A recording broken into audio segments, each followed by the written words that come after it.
Hi friends, ನಮಸ್ಕಾರ. ಗೌಡ್ರ ಹುಡುಗಿ ಚಾನಲ್ಗೆ ಸ್ವಾಗತ. ಇವತ್ತಿನ ದಿನ ನಾನು ಬೀನ್ಸ್ ಪಲ್ಯ ಮತ್ತು ದಪಾಟಿ ಮಾಡಿದ್ದೀನಿ. ಈ ಥರ ನಿಮಗೆ ಬೀನ್ಸ್ ಪಲ್ಯ ಬೇಕಂದರೆ ನಾನು ಮಾಡ್ತಾಯಿದ್ದೀನಿ ಇವತ್ತು. ನೋಡಿ, ಇದಕ್ಕೆ ಬೇಕಾಗುವ ಪದಾರ್ಥಗಳು ನಿಮಗೆ ಮುಂದೆ ತೋರಿಸ್ತಾ ಇರ್ತೀನಿ. ನೋಡಿ, ನಾನು ಒಂದು ಪಾವು ಕೆ ಜಿ, ಅರ್ಧ ಕಿಲೋ ಇದ್ದು ಪಾವು ಕೆ ಜಿ ಆಗುವಷ್ಟು ತೊಗೊಂಡಿದ್ದೀನಿ. ನೋಡಿ, 250 ಗ್ರಾಮಿನಷ್ಟು ಇದನ್ನು ತೊಗೊಂಡು ಹಿಂದಿಂದ ಮುಂದಿಂದು ಎಲ್ಲ ಕಟ್ ಮಾಡ್ಕೋಬೇಕು. ನೋಡಿ, ಈ ರೀತಿ ಕಟ್ ಮಾಡ್ಕೋತಾ ಇದ್ದೀನಿ. ಕೈಲಿಂತೆ ನಾನು ತಗೋತಾ ಇದ್ದೀನಿ. ನೋಡಿ, ಒಂದು ಅರ್ಧ ಕಿಲೋ ಮೇಲೆ ನನಗೆ ಎಷ್ಟು ಬೇಕೋ ಅಷ್ಟು ಮಾಡ್ಕೋತಾ ಇದ್ದೀನಿ.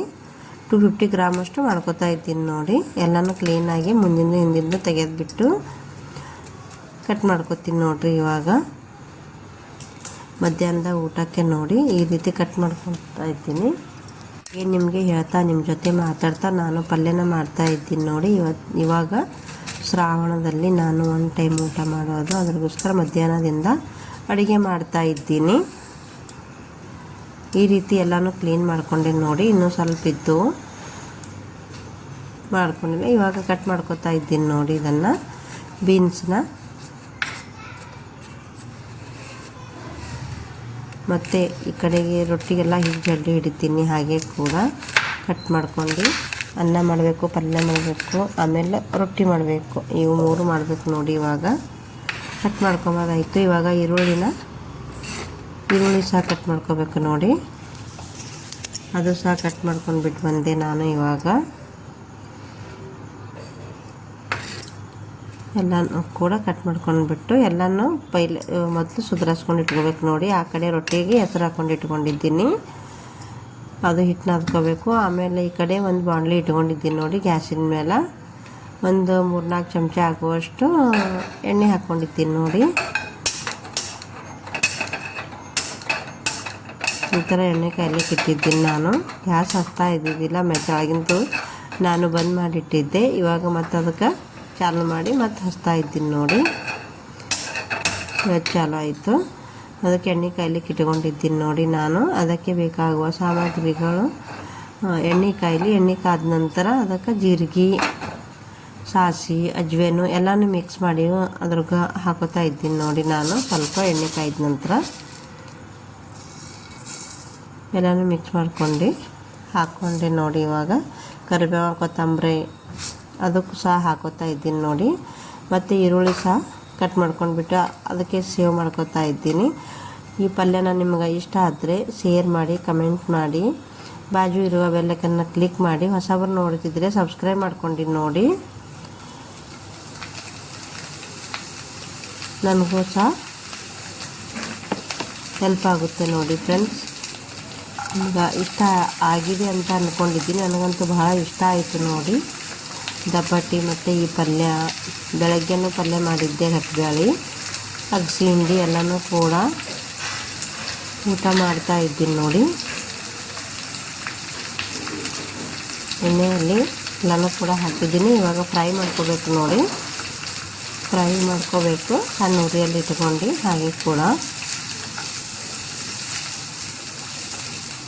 ನಿಮ್ಮ ಮನೆಯಲ್ಲಿ ಹೇಗೆ ಮಾಡ್ತೀರಿ ಬೀನ್ಸ್ ಪಲ್ಯ ಅಂತ ಕಮೆಂಟ್ ಮಾಡಿ ಹೇಳಿ. ಅದು ಈರುಳ್ಳಿ ಸಹ ಹುರ್ಕೊಂಡು ಎಲ್ಲನೂ ಮಿಕ್ಸಿಂಗ್ ಹಾಕ್ಕೊಂಡು ಪೇಸ್ಟ್ ಮಾಡ್ಕೋಬೋದು. ನೋಡಿ, ಈ ಥರನೂ ಮಾಡ್ಕೋಬೋದು. ಅರ್ಜೆಂಟ್ ಬೇಕಾದರೆ ನಿಮಗೆ ಒಂದು 8-10 ನಿಮಿಷನಾಗ ಪಲ್ಯನೇ ಆಗಿಬಿಡ್ತದೆ. ನೋಡಿ, ನಾನು ಈ ರೀತಿ ಮಾಡಿದ್ದು. ಮತ್ತು ಮುಂದೆ ಎಲ್ಲ ವಿಡಿಯೋಗಳಲ್ಲಿ ಸಿಗ್ತೀನಿ ನಿಮಗೆ. ಈ ಥರನ ಇವಾಗ ಬೀನ್ಸ್ ಹಾಕೋತಾ ಇದ್ದೀನಿ. ನೋಡಿ, ನಾನು ಕಟ್ ಮಾಡ್ಕೊಂಡು ಹಾಗೆ ಮೊಬೈಲ್ ಲೆಕ್ಕ ಒಂದು ಕಡೆ ಹಿಡಿಬೇಕು, ಇದು ಒಂದು ಕಡೆ ಹಿಡಿಬೇಕಂತ ಮೊಬೈಲ್ ಒಂದು ತಾಲಿಟ್ಟು ನಾನು ಈ ರೀತಿ ಮಾಡ್ಕೋತಾ ಇದ್ದೀನಿ. ಒಂದು ಕೈಲಿ ಮಣಿ ಎತ್ಕೊಂಡು ಒಂದು ಕಡೆಗೆ ಹಾಕೋತಾ ಇದ್ದೀನಿ. ಸ್ವಲ್ಪ ಕೆಳಗೆ ಕಲ್ತಾ ಇತ್ತು, ಎಲ್ಲ ಏನಿಲ್ಲ ಎಲ್ಲ ಕ್ಲೀನ್ ಮಾಡಿಬಿಟ್ಟು ಮಾಡ್ತಾಯಿದ್ದೀನಿ. ನೋಡಿ, ನಾನು ಇವಾಗ ಇದು ಕೂಡ ಫ್ರೈ ಮಾಡ್ಕೋಬೇಕು ಎಣ್ಣೆಯಲ್ಲಿ. ಫ್ರೈ ಮಾಡ್ಕೊಂಡಿದ ನಂತರ ಉಪ್ಪು ಖಾರ ಎಲ್ಲನೂ ಹಾಕ್ಕೋಬೇಕು. ನೋಡಿ, ಮೊದಲೇ ಹಾಕ್ಕೋಬಾರ್ದು, ಕಾಂಟ್ ಬರುತ್ತೆ. ನಾನು ಯಾರಿಗೆ ಗೊತ್ತಿಲ್ಲ ಅವ್ರಿಗೆ ಮಾತ್ರ ಹೇಳ್ತಿರೋದು, ಗೊತ್ತಿರೋರಿಗೆ ಮಾತ್ರ ನಾನು ಹೇಳ್ತಾ ಇಲ್ಲ. ಇದಕ್ಕೆ ಉಪ್ಪು ಸಹ ಸೇವ್ ಮಾಡ್ಕೊತಾ ಇದ್ದೀನಿ. ನೋಡಿ, ಯಾಕೆ ಈ ರೀತಿ ಹಾಕ್ತಾ ಇದ್ದೀನಿ ಅಂತಂದ್ರೆ ಜಲ್ದಿ ಉಪ್ಪು ಹಾಕಿದ್ರೆ ಎಣ್ಣೆಯಲ್ಲಿ ಬೆಂದು ಹೋಗುತ್ತೆ. ನೋಡಿ, ಜಲ್ದಿ ಬೈತೆ. ಬೈದ ನಂತರ ಎಲ್ಲನೂ ಉಪ್ಪು ಖಾರನೂ ಎಲ್ಲ ಹಾಕೋಬೋದು ನೋಡಿ ಮೇಲ್ಗಡೆನ. ರುಚಿಗೆ ತಕ್ಕ ಉಪ್ಪು ಸಹ ಹಾಕ್ಕೊಂಡಿದ್ದೀನಿ. ಇವಾಗ ಖಾರ ಮತ್ತು ಅರಿಶಿಣ ಹಾಕೋತಾ ಇದ್ದೀನಿ ನೋಡಿ ನಾನು ಇವಾಗ. ಹಾಗೆ ಉಪ್ಪು ಹಾಕ್ಕೋಬೇಕು. ಆಮೇಲೆ ಇದಕ್ಕೆ ನಾನು ಗುರೆಳ್ಳು ಚಟ್ನಿ ಪುಡಿ ಹಾಕೋತಾ ಇದ್ದೀನಿ ನೋಡಿ. ನಮ್ಮ ಕಡೆಗೆ ಖಾರ ಹಿಂಡಿ ಅಂತಾರೆ ಅದಕ್ಕೆ, ಉತ್ತರ ಕರ್ನಾಟಕದಾಗ. ನಮ್ಮ ಸೈಡಿಗೆ ಗುರೆಳ್ಳು ಕೂಡ ಅಂತಾರೆ ನೋಡಿ. ಅದನ್ನು ಮಿಕ್ಸ್ ಮಾಡ್ಕೋತಾ ಇದ್ದೀನಿ. ಅರಿಶಿಣ ಹಾಕ್ಕೊಂಡಿದ್ದು, ಉಪ್ಪು ಸಹ ಹಾಕ್ಕೊಂಡಿದ್ದು. ಇವಾಗ ಚೆನ್ನಾಗಿ ಬೇಯಿಸಿದೆ ನೋಡಿ. ನೀರು ಹಾಕ್ಕೊಳಕ್ಕಿಂತ ಮುಂಚೆನೇ ಸ್ವಲ್ಪ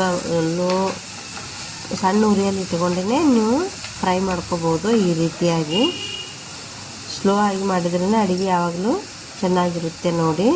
ಚೆನ್ನಾಗಾಗುತ್ತೆ ಅಂತ ಅಂದ್ಕೊಂಡಿದ್ದೀನಿ. ಪಾನೆ ಹೊಡೆಯುವಾಗ ಯಾರಾದರೂ ಫ್ರೈ ಮಾಡ್ತಿರಲ್ಲ ಆ ಟೈಮಿಗೆ ಸಣ್ಣ ಉರಿಯಲ್ಲಿ ಇಟ್ಕೊಂಡು ಮಾಡ್ಕೋಬೋದು ನೋಡಿ. ಇವಾಗ ರುಚಿಗೆ ತಕ್ಕಷ್ಟು ಉಪ್ಪನ್ನು ಹಾಕೋತಾ ಇದ್ದೀನಿ, ಖಾರನ ಹಾಕೋತಾ ಇದ್ದೀನಿ ನೋಡಿರಿ, ರೆಡ್ ಕಲರ್ದು. ಇವಾಗ ಸ್ವಲ್ಪ ಮಸಾಲ ಹಾಕೋತಾ ಇದ್ದೀನಿ ನೋಡಿ. ಮಸಾಲ ಅಂತಂದ್ರೆ ಇದು ಕೊತ್ತಂಬರಿ ಬೀಜ ಇರ್ತದಲ್ಲ, ಅದು ಬೀಜದಿಂದ ಪುಡಿ ಮಾಡ್ಕೊಂಡಿದ್ದ ನೋಡಿ. ಅದು ಸಹ ಹಾಗೆ ಫ್ರೈ ಮಾಡ್ಕೊತಾ ಇದ್ದೀನಿ ಅದ್ರೊಳಗೆ. ಇವಾಗ ಪುರಿ ಇಟ್ಕೊಂಡ್ರೆ ಎಲ್ಲ ಕಡಾಯಿಗೆ ಹತ್ತುತ್ತೆ ನೋಡಿ, ಬಾಣಲಿಗೆ ಹತ್ತುತ್ತೆ, ತೆಳಗ ಅಂಟ್ಕೊಳ್ಳುತ್ತೆ. ಇವಾಗ ಸ್ವಲ್ಪ ಗುರೆಳ್ಳು ಪುಡಿ ಹಾಕ್ಕೊಂಡು ಮಿಕ್ಸ್ ಮಾಡ್ಕೊಂಡು ಇದಕ್ಕೆ ನೀರು ಹಾಕ್ಕೊಂಡು ಬಿಟ್ಟು ಬಂದ್ರೆ ಆಯ್ತು ನೋಡಿ, ನಿಮ್ಮದು ಪಲ್ಯನ ಆಯ್ತು ನೋಡಿ. ಗುರೆಳ್ಳು ಚಟ್ನಿ ಹಾಕೋತಾ ಇದ್ದೀನಿ ನೋಡಿ ನಾನು. ಒಮ್ಮೆ ಸ್ಟೋರ್ ಮಾಡಿ ಇಟ್ಕೋತೀನಿ ನಾನು. ದಿನಲೂ ಪಲ್ಯ ಮಾಡುವಾಗ ಏನು ಮಾಡ್ಕೊಂಬಲ್ಲ.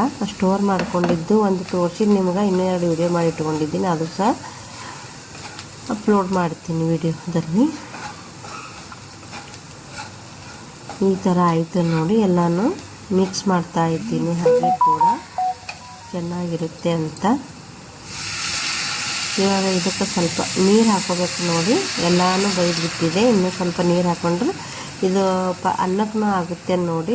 ಸ್ವಲ್ಪ ರಸ ಇದ್ರೆ ನಿಮಗೆ ಸಾಂಬಾರ ಏನು ಮನೆಯಲ್ಲಿ ಮಾಡ್ಕೊಂಬೋದಾಗಲ್ಲ. ಆಮೇಲೆ ಮೊಸರು ಹಾಲು ಇದ್ದರೆ ಹಾಕ್ಕೊಂಡು ಉಣ್ಬೋದು. ಇದು ರಸ ಸಹ ಹಾಕ್ಕೊಂಡು ಉಣ್ಬೋದು ನೋಡಿ. ಸಾಂಬಾರು ಮಾಡೋ ಅವಶ್ಯಕತೆ ಏನಿರಲ್ಲ.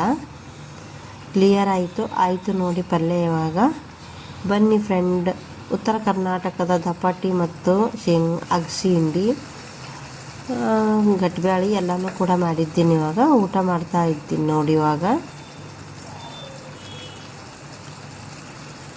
ತುಂಬ ಟೇಸ್ಟಿಯಾಗಿರುತ್ತೆ ನೋಡಿ. ನೀವು ಸಹ ಒಂದ್ಸಾರಿ ಮನೆಯಲ್ಲಿ ಮಾಡ್ಕೊಳ್ಳಿ. ಮತ್ತೆ ಮುಂದಿನ ವಿಡಿಯೋದಲ್ಲಿ ಸಿಗ್ತೀನಿ. ಇಷ್ಟೋ ತನಕ ನನ್ನ ವಿಡಿಯೋ ನೋಡಿದ್ದಕ್ಕಾಗಿ ಎಲ್ಲರಿಗೂ ಧನ್ಯವಾದಗಳು. Thanks for watching. ಮತ್ತು ಮುಂದೆ ಒಳ್ಳೆ ಇಂಟ್ರೆಸ್ಟಿಂಗ್ ವಿಡಿಯೋದೊಂದಿಗೆ ನಿಮಗೆ ಸಿಗ್ತೀನಿ. ಬಾಯ್ ಬಾಯ್, ಸಿ ಯು.